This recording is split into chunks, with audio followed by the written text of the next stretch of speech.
Welcome to Sri Venkateswara college of arts and science, Amalapuram. Affiliated to Adikavi Nannaya university, Rajahmundry. Good morning all of you. My name is Y Varaprasad, lecturer in history.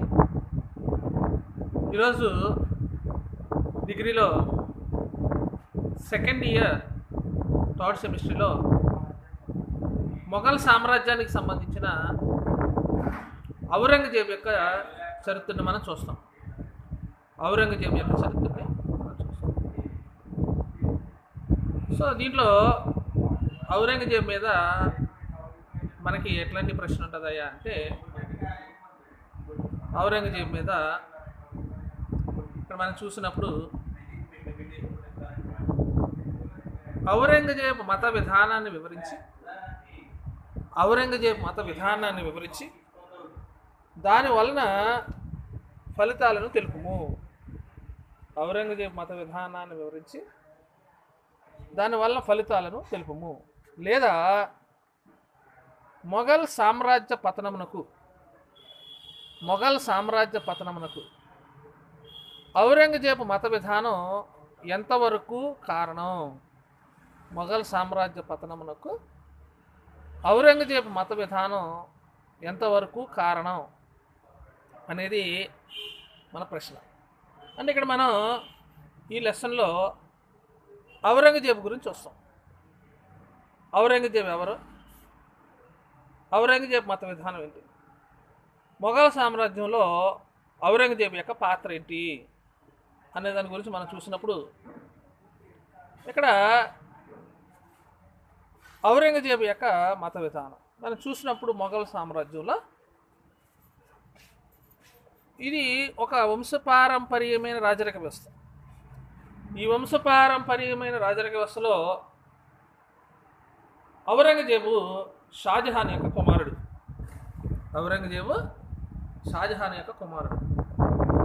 Shahjahan మరణానంతరం క్రీస్తు శకం 1657లో సింహాసనం అధిష్ఠించి 1707 వరకు, అంటే సుమారు 50 సంవత్సరాలు మొఘల్ వంశం తరపున భారతదేశాన్ని పరిపాలించాడు.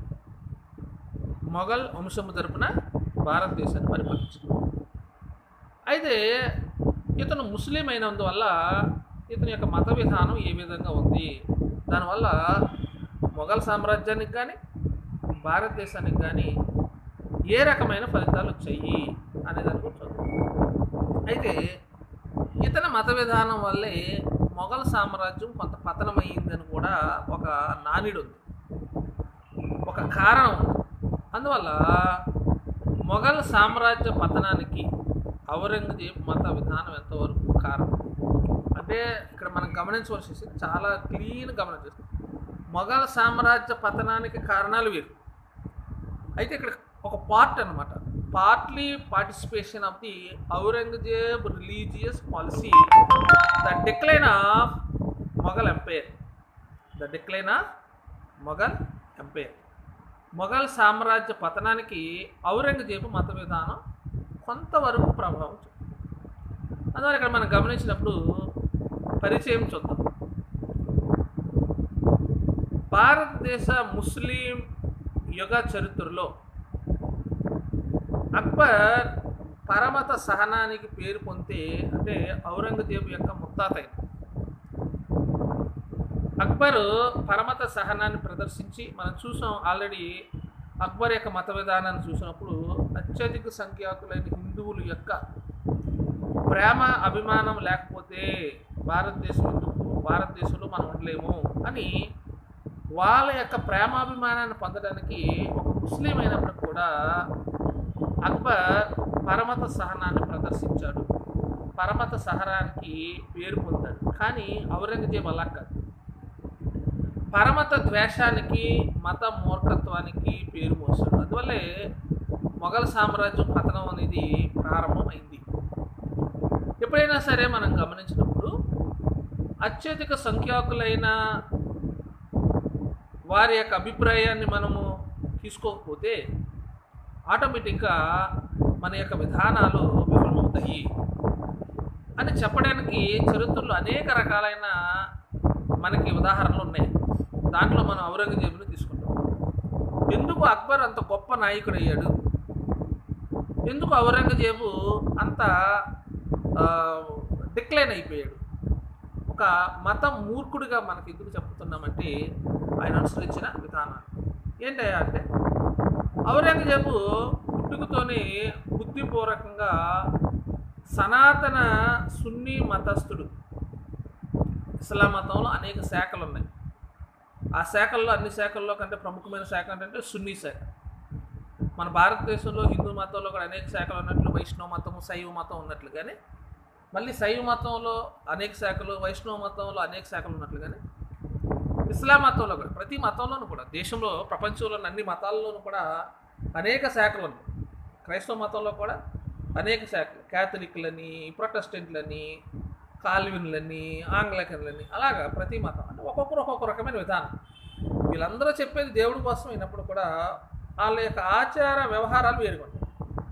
అలాగే ఇస్లాం మతంలో సున్నీ మతస్థుల యొక్క ఆచార వ్యవహారాలు వేరుగుంటాయి, షియా మతస్థుల యొక్క ఆచారాలు వేరు.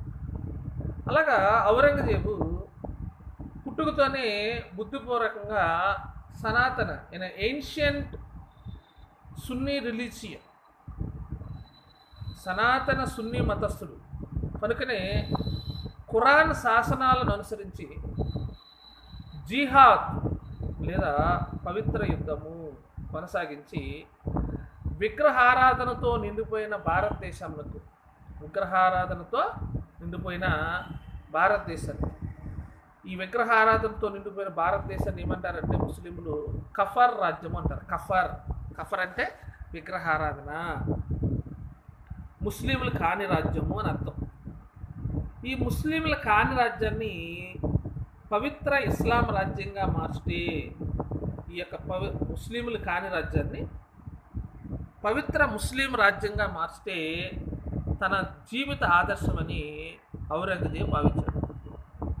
వాస్తవంగా ఔరంగజేబు పాలనలో మొఘల్ రాజ్యం ఒక మత ప్రచార సంస్థ అయిపోయింది.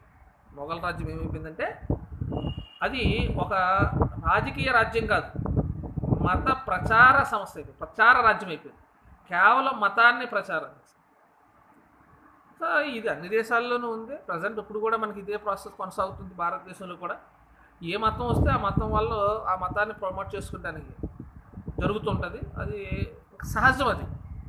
అది ఒక ఔరంగజేబు అవనివ్వండి, లేకపోతే వేరే వాళ్ళు అవనివ్వండి, ఎవరైనా సరే ఆ రాజ్యాన్ని ఎవరైతే ఏ మతస్థులైతే సమర్థిస్తున్నారో కంపల్సరీ ఆ రాజ్యం వచ్చిన తర్వాత ఆ మతస్థులకు కొంత మేలు చేస్తుంది, చెయ్యాలి కూడా, వాస్తవం అది. అలాగే ఇక్కడ ఔరంగజేబు కాలంలో కూడా వాస్తవంగా ఔరంగజేబు పాలనలో మొఘల్ రాజ్య పరిపాలన కాదు, మొఘల్ రాజ్యం యొక్క మత ప్రచార సంస్థ అయిపోయింది. సో అందువల్ల ఏంటంటే ఇక్కడ అక్బర్తో మనం ఔరంగజేబుని ఇక్కడ చూసినప్పుడు అక్బర్ ఏమో పరమత సహనానికి పేరు పొందితే ఔరంగజేబు పరమత ద్వేషానికి పేరు, మత మూర్ఖత్వం. ఖురాన్లో ఏ రకమైన ఆచారాలు ఉన్నాయో యాజ్ టీస్గా తూచా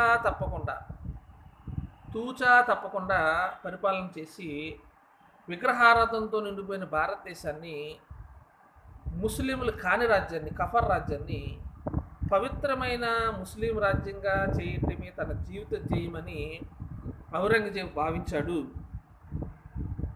అంతేకాకుండా మత సిద్ధాంతాలనే కొనసాగించాడు. ఏంటయ్యా ఔరంగజేబు చేసినవి అన్న దాని గురించి మనం గమనించినప్పుడు మొట్టమొదటిగా పరిశుద్ధ శాసనాలు.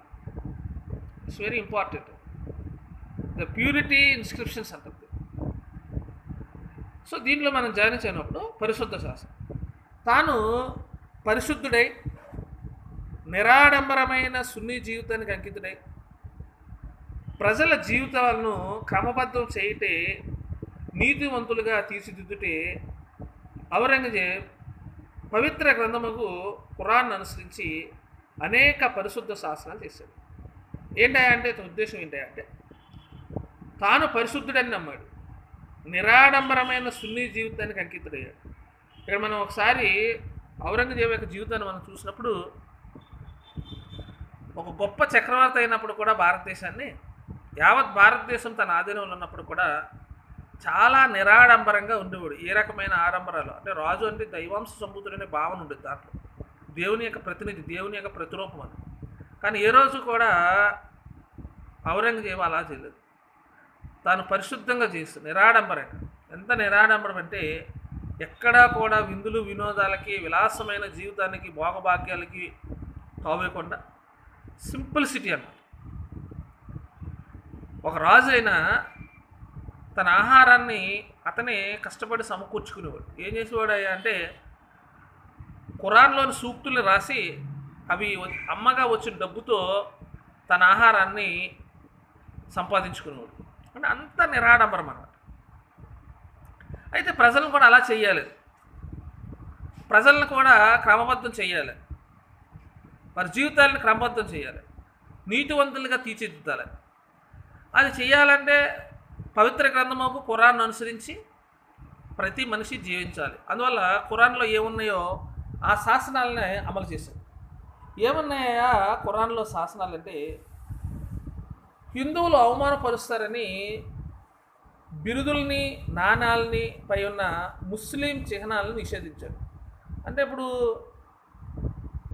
కొంతమంది నాణాలు ఉంటాయి, వాళ్ళకి ఇష్టం లేనప్పుడు ఆ నాణాలని కానీ ఆ యొక్క వస్తువులను కానీ వాళ్ళు నాశనం చేస్తుంటారు. ఇప్పుడు చూడండి, ఇప్పుడు మనకి కొంతమంది ఉంటారు ఈ ఫ్లాగ్స్ని తగలబెట్టేస్తుంటారు, ఎందుకంటే ఆ దేశం అంటే ఇష్టం ఉండదు. ఆ వస్తువుల్ని ధ్వంసం చేస్తుంటారు, ఎందుకంటే ఆ దేశం అంటే ఇష్టం. ఆ వ్యక్తుల యొక్క ఇష్టమైన వాళ్ళని తీసేస్తుంటారు. అందువల్ల ఇక్కడ ఔరంగజేబు ఏం చేశారంటే, మన ముస్లింలు కాబట్టి అత్యధిక సంఖ్యకు హిందువులు మనల్ని అవమానించకూడదు అని ఆ నాణాల మీద ఉన్న బిరుదుల్ని, నాణాల మీద ఉన్న ముస్లిం చిహ్నాలని మనం ముద్రించకూడదు. ఇప్పుడు చూడండి, మన 100 రూపాయల నోటు మీద రూపాయి బిళ్ళ దగ్గర నుంచి 2000 రూపాయల నోటు వరకు గాంధీ గారి బొమ్మ ఉంటుంది. గాంధీ గారు అంటే ఇష్టం లేని వాళ్ళు కొంతమంది ఆ నోట్ల మీద ఏదో రకరకాల చేష్టలు చేయొచ్చు. అప్పుడు ఎవరు అవమానపడినట్టు? గాంధీ గారు అవమానం. అలాగా అది కూడా ఇష్టం లేదు ఔరంగజేబుకి. అందువల్ల అతను రాజ్యానికి వచ్చిన తర్వాత బిరుదులను ధరించడం కానీ, నాణాలపై ముస్లిం చిహ్నాలని, ఖురాన్ సూక్తులను కానీ లేకపోతే చిహ్నాలను కానీ ముద్రించడాన్ని నిషేధించేశాడు ఎవరో? ఔరంగజేబు. అంతేకాక పారసిక ఉత్సవాలపై, పారసిక మతం యొక్క ఉత్సవాలు, పారసిక మతం నవరోజ్, పారసిక నూతన సంవత్సరాదిని మొదలగు వాటిని రద్దు చేశాడు. పారసికం అంటే పర్షియా, ఎందుకంటే అక్బర్ కాలంలోనూ తర్వాత కాలాల్లోనూ అంతకు ముందు కాలంలో ఈ పండుగలు చేసుకునేవారు, పారసిక నూతన సంవత్సరాన్ని అనుసరించేవారు. అయితే అలా చేయటం ఔరంగజేబుకి ఇష్టం లేదు, అది ఎక్కడా ఖురాన్లో లేదు. అందువల్ల పారసిక ఉత్సవాలపై అంటే నవరోజ్, పారసిక నూతన సంవత్సరాది మొన్నగు వారిని రద్దు చేశాడు. అంతేకాదు, ప్రతిరోజు ప్రజలకి చక్రవర్తి దర్శనం ఇచ్చే విధానాన్ని ఆపేశాడు. ఎందుకంటే ఇప్పుడు ప్రతిరోజు మన ప్రజలకు కనపడుతుంది, ఎందుకంటే రాజు అనేవాడు ఒక దైవాంశ సంభూతుడు, దేవుని ప్రతినిధి, ప్రతిరోజు కనపడదు. అందుకే చూడండి, పెద్దవాళ్ళు కూడా ఏమంటుంటారంటే, ఊకే పద్దాక వెళ్ళినోళ్ళ ఇంటికి వెళ్ళకూడదురా, వెళ్తే లోకం అయిపోతాం అంటుంటారు. అలాగే మనకి పని పాట లేకుండా రోజు మనం అక్కడ ఉన్నాం అనుకోండి, రాజు ఇంకా లోకం అవుతుంటారు. ఫస్ట్లో కొంచెం గౌరవం ఉంటుంది, తర్వాత ఏంటంటే ఈడు పనికిమాలనుడే కదా అనేసి ఇంక గౌరవించడం మానేస్తారు. అదనమాట ఇక్కడ. అందువల్ల పని లేదేమో రాజుగడికి. ఇప్పుడు ఎక్కడ జరిగే విషయం కూడా అది. ఇప్పుడే డిస్కషన్ ఏంటంటే, జగన్మోహన్ రెడ్డి ఎవరికి అపాయింట్మెంట్ ఇవ్వట్లేదని. అపాయింట్మెంట్ ఇస్తే ఏమవుతుందంటే, రోజు వాళ్ళు కూర్చుని బాధగానే కొడుతుంటాడు పని పాట లేకపోతే. దాంతో వాళ్ళకున్న గౌరవం ఏమైపోతుందంటే రోజుకి తగ్గిపోతుంటాడు. జగనన్న అనే వాళ్ళని యారా ఓరే అన్నట్లుగా వచ్చేస్తారు. అందువల్ల ఏంటంటే, ఇక్కడ ఔరంగజేబు ఏం చేశాడంటే, ప్రతిరోజు ప్రజలకి చక్రవర్తి దర్శనాన్ని ఆపేశాడు, కనపడటం మానేశాడు. ఎప్పుడో పండగలకి పబ్బాలకి ఆ కోట పైకి వచ్చి వాళ్ళకి విశేష చెప్పడం తప్ప ఎక్కడా కూడా మంత్రివర్గంతో కాటి ఆస్థానంలో కానీ కూర్చుని వాళ్ళతో ఎలా కొలాలు ఎక్సకాలు ఆడటం చేయలేదు. ఎందుకంటే ఖురాన్ అలా చెప్పట్లా. నెక్స్ట్ ఇంకోటి ఏంటంటే, వందనానికి బదులు మనం ఒకరినొకరు కలుసుకున్నప్పుడు నమస్కారం చెప్పుకుంటాం, వందనాలు చెప్పుకుంటాం. కలుసుకున్నప్పుడు సలాం అలైకుం అంటే ఏంటంటే తమకు మేలు జరుగును గాక అనాలి. సలాం అలైకుం, తమ మేలు జరుగును గాక అనాలి అని శాసించాడు. దీనివల్ల ఏమవుతుందంటే ఒకరినొకరు కలుసుకునేటప్పుడు ఈ మాట చెప్పినప్పుడు మనం ఎవరిని కలిసినా సరే కానీ వాళ్ళకి మేలు జరగాలి అని కోరుకుంటుంటాం. అలాగే ఇంకోటి ఏంటంటే జ్యోతిష్యుల్ని, ఖగోళ శాస్త్రజ్ఞుల్ని తన ఆస్థానం నుండి తొలగించేశారు. ఎందుకంటే జ్యోతిష్యులు, ఖగోళ శాస్త్రజ్ఞులు వారు చెప్పేవన్నీ కూడా అబద్ధాలు. వాడి జాతకం వాడికే తెలియదు, ఇంక మళ్ళీ వేరే వాడి జాతకం చెప్పడం అంటే అలాగా అతనికి అట్లలో నమ్మకం లేదనమాట. ఏమైనా వ్యక్తి యొక్క సామర్థ్యం మీద, వ్యక్తి యొక్క కార్యసాధన మీద మనం ఆధారపడాలి. కానీ ఈ జ్యోతిష్కాల మీద, ఖగోళ శాస్త్రాల మీద ఈరోజు అమావాస్య ఎక్కడికి వెళ్ళకూడదు, ఏ పని జరగదు, ఈరోజు మంచి రోజు, అది ఏముండదు. అందువల్ల ఏంటంటే పరిశుద్ధ శాసనాలు ఎన్నిని ఖురాన్లో ఉన్నాయి, అట్లని ఔరంగజేబు మొత్తం తొలగించేశాడనమాట. తులాభారాన్ని రద్దు చేసాడు. తులాభారం అంటే ఏంటంటే రాజుగారిని కానీ లేకపోతే పెద్ద మంది వాళ్ళని చూసే కార్యక్రమం అనమాట.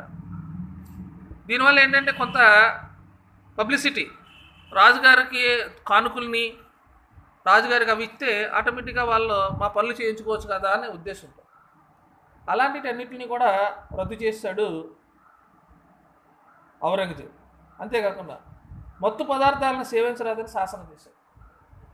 ఎక్కడా కూడా మత్తు పదార్థాలు ఉంచు, దీనివల్ల అనేకమైన అనర్థాలు వస్తాయని ఔరంగజేబు యొక్క ఆలోచన. ఇది ఔరంగజేబు అనే ఆలోచన కాదు,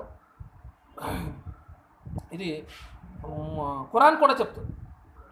ఇంకోటి ఏంటంటే సంగీతము, నాట్యము, లలిత కళలు నిషేధించారు. సో దీనివల్ల మనుషులు విషయాలలో అయిపోతారు, విందులు వినోదాలకు బానిసలు అయిపోతారు, పని మానేస్తారు, దీనికి అలవాటు పడిపోతారు. అందువల్ల ఆస్థానంలో సంగీతం కానీ, నాట్యం కానీ, లలిత కళలన్నింటినీ కూడా నిషేధించడం జరిగింది. వేశ్యాగృహాలు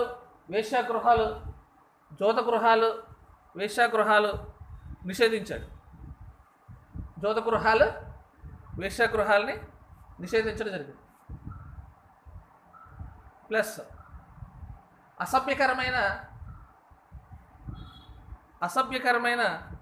దుస్తులు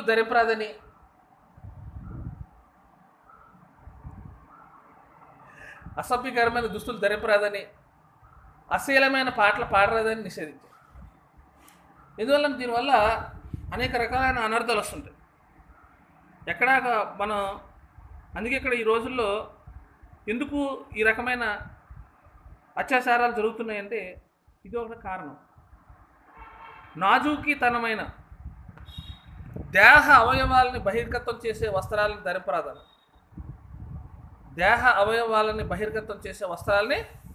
ధరింపరాదని, నాజూకీతనమైన దేహ అవయవాలను బహిర్గతం చేయాలి. It's very important point. So ఏంటంటే మనం ఎందుకు ఈ రకమైన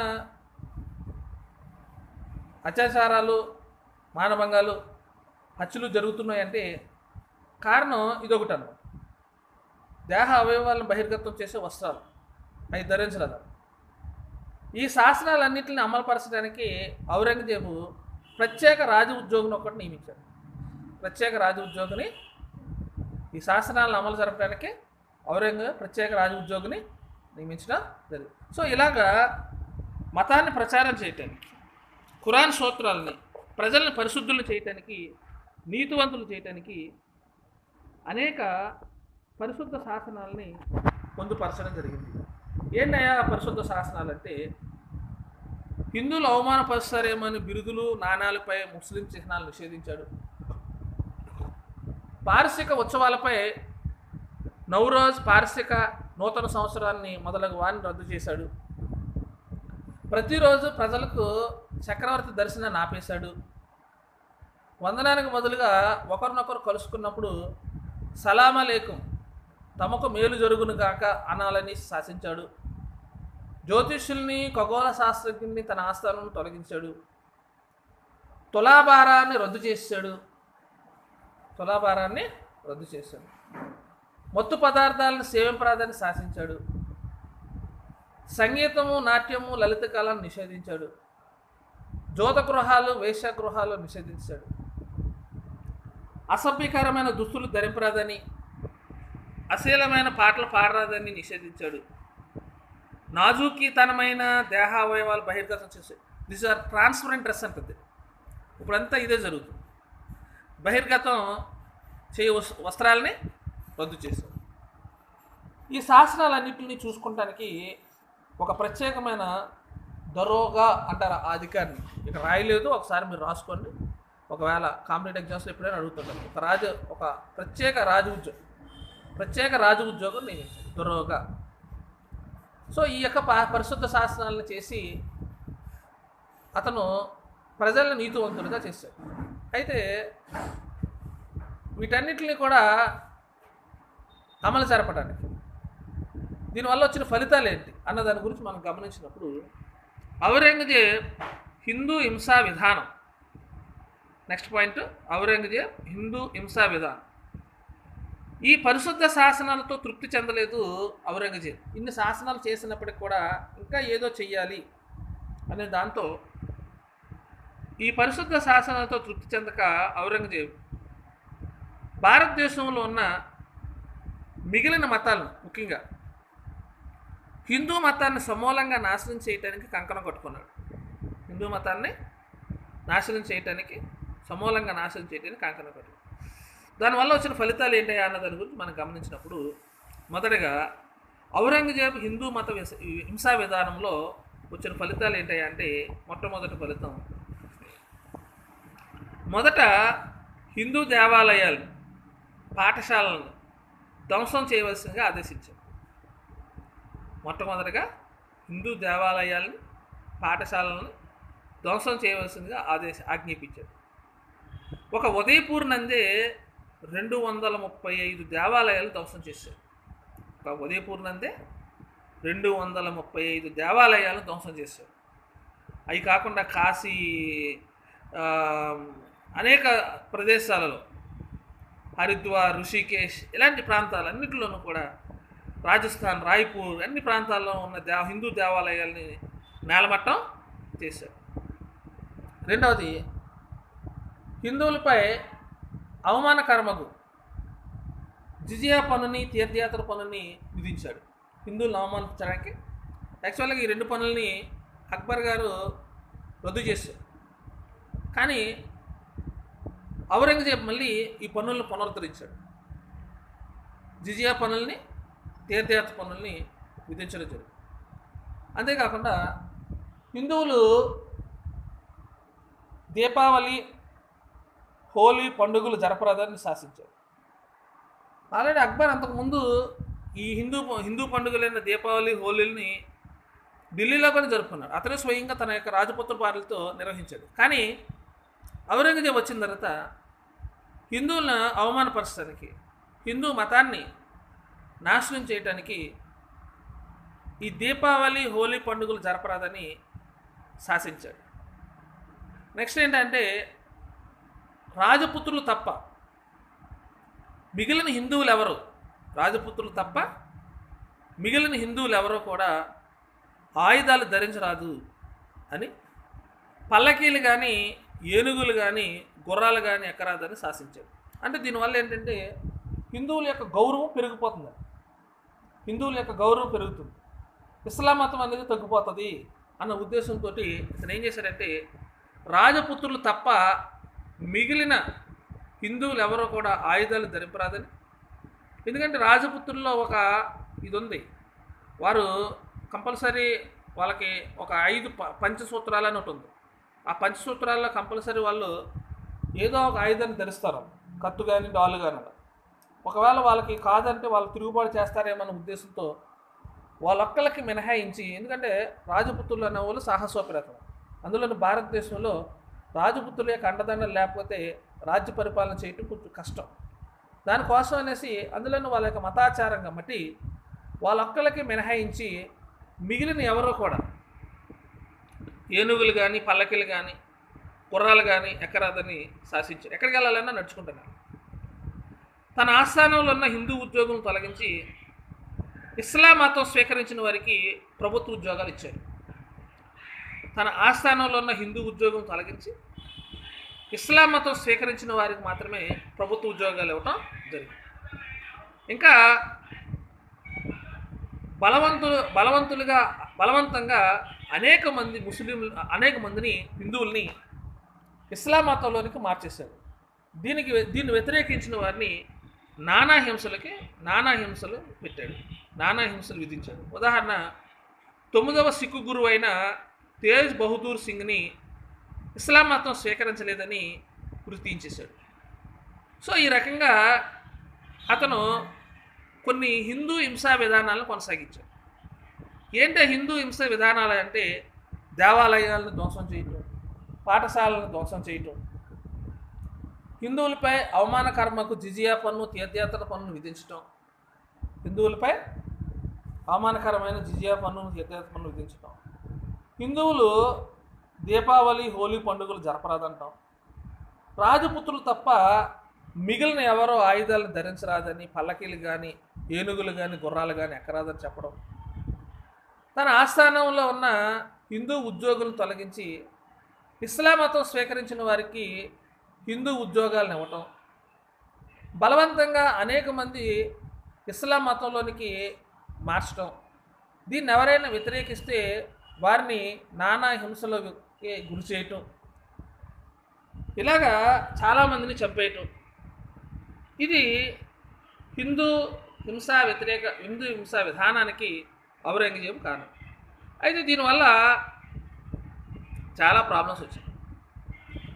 అలా చూస్తూ ఊరుకోరు కదా మరి చాలామంది. అందువల్ల ఏంటంటే కొంతమంది వ్యతిరేకించారు, చాలా తిరుగుబాట్లు జరిగాయి. ఔరంగజేబు యొక్క పాలన మీద, ఔరంగజేబు మీద అనేక మంది తిరుగుబాటు చేశారు. ఏంటి ఆ తిరుగుబాట్లు అన్న దాని గురించి మనం గమనించినప్పుడు, మొట్టమొదటిగా జాట్లు తిరుగుబాటు. జాట్లు రాజపుత్రుల్లో ఇదొక తెగ, జాట్స్ అని. ఈ జాట్లు అనేవాళ్ళు తిరుగుబాటు చేశారు 1666లో. జాట్ల తిరుగుబాటు. ఔరంగజేబు యొక్క మత విధానాన్ని మొట్టమొదటిగా వ్యతిరేకించిన వారు,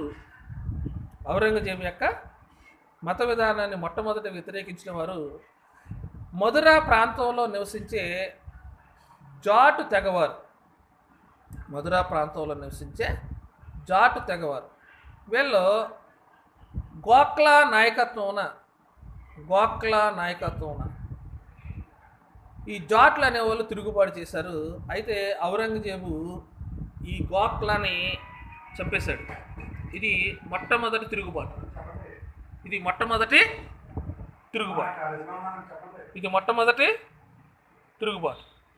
గోఖ్లా తిరుగు. ఔరంగజేబు యొక్క మత విధానాల వల్ల మొట్టమొదటిగా తిరుగుబాటు చేసిన వాళ్ళు ఎవరంటే జాట్లు. ఈ జాట్లు మత విధానాన్ని ఔరంగజేబు యొక్క మత విధానాన్ని మొట్టమొదటిగా వ్యతిరేకించిన వారు ఎవరంటే మధుర ప్రాంతాన్ని నివసిస్తున్న జాట్ తెగవారు. వీళ్ళు గోఖ్లా నాయకత్వం ఉన్న జాట్లు తిరుగుబాటు చేస్తే ఔరంగజేబు ఇతన్ని అణచేసి చంపేయడం కాకుండా తిరుగుబాటును కూడా అణచేసి. ఇక రెండవ తిరుగుబాటు బుందేలు తిరుగుబాటు 1671లో. బుందేలుల నాయకుడు ఛత్రసాల్.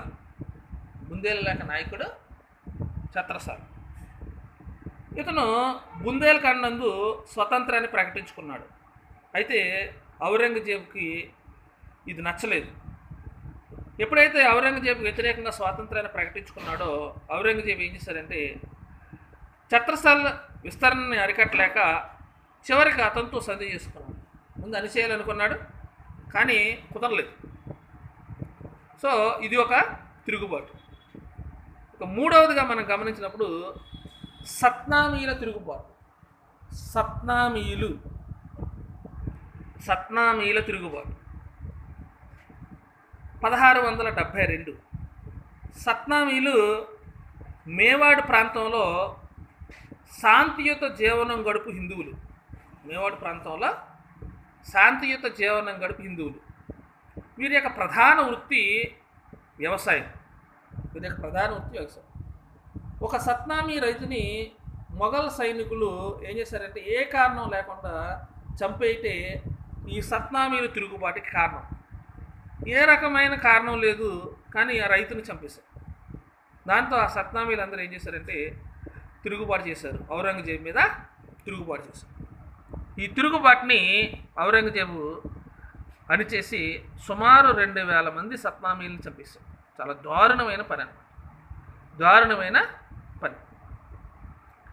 ఇక 4వదిగా మనం చూసినప్పుడు సిక్కుల తిరుగుబాటు 1673లో ఔరంగజేబు సిక్కుల పుణ్యక్షేత్రాలని ధ్వంసం చేయడంతో సిక్కులు తమ 9వ గురువు గురు తేజ్ బహదూర్ నాయకత్వంలో వీరేం చేశారంటే తిరుగుబాటు చేశారు. గురు తేజ్ బహదూర్ 9వ, చాలా ఇంపార్టెంట్, మళ్ళీ కాంపిటేటివ్ ఎగ్జామ్స్లో కూడా అడుగుతుంటాడు. 9వ గురు తేజ్ బహదూర్ నాయకత్వంలో తిరుగుబాటు చేశారు.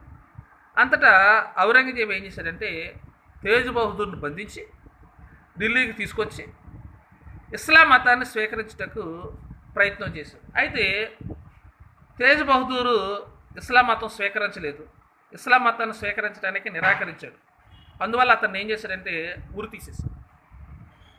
9వ తేజ్ బహదూర్ని, 9వ గురువు అయిన తేజ్ బహదూర్ని ఉరి తీసేశాడు. దీంతో సిక్కులు రెచ్చిపోయి 10వ మత గురు గోవింద్ సింగ్ నాయకత్వంలో ఖిల్సా అనే ఒక సైన్యాన్ని రూపొందించుకున్నారు. ఖిల్సా అనే సైన్యాన్ని రూపొందించుకుని మొఘల్ సామ్రాజ్యం నాశనం చేయడానికి వెళ్ళి దీక్షించారు. అయితే గురు గోవింద్ సింగ్ అనేక సార్లు యుద్ధం చేసి చివరికి తన కుమారులు కూడా పోగొట్టుకున్నాడు. అయినా కూడా ధైర్యం వెనక ఔరంగజేబు మీద పోరాటం చేశాడు. చాలా ప్రాముఖ్యం. 9వ గురువుని చంపేశాడు, 10వ గురువు గోవింద్ సింగ్, ఆ పిల్లలు కూడా పోయారు. ఇలాగా అనేక తిరుగుబాట్లు ఔరంగజేబు కాలంలో. ఎందుకంటే భారతదేశంలో హిందూ మతాన్ని ఉంచకూడదు, ఇస్లాం మతాన్ని ప్రారంభించాలి, ఇస్లాం మతాన్ని కొనసాగించాలి. ఇక చివరి తిరుగుబాటుగా మనం చూసినప్పుడు మహారాష్ట్రలో తిరుగుబాటు. దక్కన్లో మహారాష్ట్రలో శివాజీ నాయకత్వంలో హిందూ రాజ్యాన్ని స్థాపించాలని యుద్ధం కొనసాగించారు. శివాజీని అణచడానికి ఔరంగజేబు అనేక ప్రయత్నాలు చేశాడు. అయినా సరే కానీ అన్ని ప్రయత్నాలు విఫలమైంది. చివరికి శివాజీని రాజుగా గుర్తించాడు. సో శివాజీ హిందూ రాజ్యాన్ని స్థాపించడానికి అనేక రకాలైన ప్రయత్నాలు చేసి ఔరంగజేబు మీద తిరుగుబాటు చేసి ఔరంగజేబు శివాజీని అణిచేయడానికి శివాజీని బంధించి ఢిల్లీ తీసుకెళ్ళిన, మళ్ళీ ఢిల్లీ నుంచి తప్పించుకుని మళ్ళీ మహారాష్ట్ర వచ్చేసి మహారాష్ట్రలో ఒక స్వతంత్ర రాజ్యాన్ని స్థాపించాడు ఔరంగజేబు కాలం. ఇలా తన జీవితకాలం అంతా కూడా